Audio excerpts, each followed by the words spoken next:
tension in the Korean peninsula escalates amid United States and South Korean joint military exercises begin.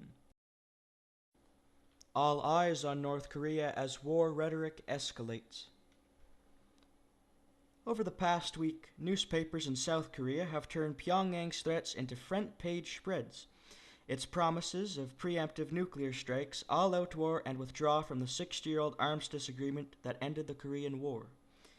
South Koreans typically approach these kinds of declarations with a weary stoicism, barely pausing over their cappuccinos as they absorb the latest threats from their neighbor to the north.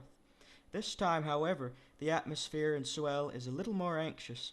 While some dismiss it as just more of Pyongyang's bluster, others are worried by the volume and the tone of the latest proclamations.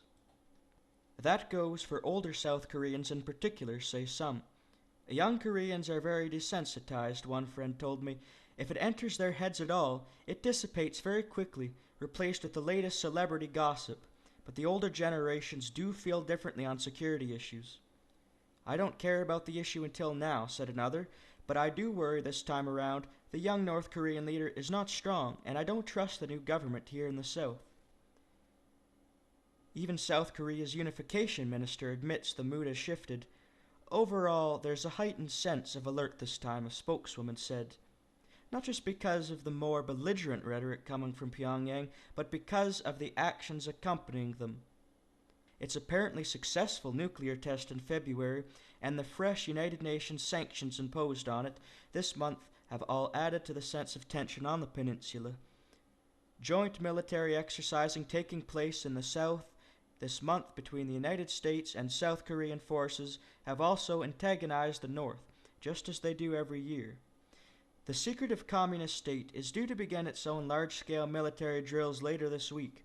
Few people, however, are expecting a full-blown war, but in this current climate there is concern over accidental escalation, especially after North Korea's decision to cut a key military hotline between two sides at Panmunjom. Even this, though, is not entirely unprecedented. The telephone line at Panmunjom has been abandoned by the North before, most recently in 2010.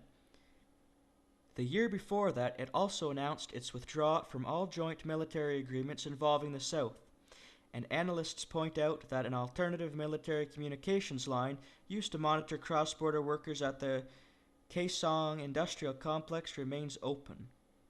I'm not so worried, another Korean friend told me.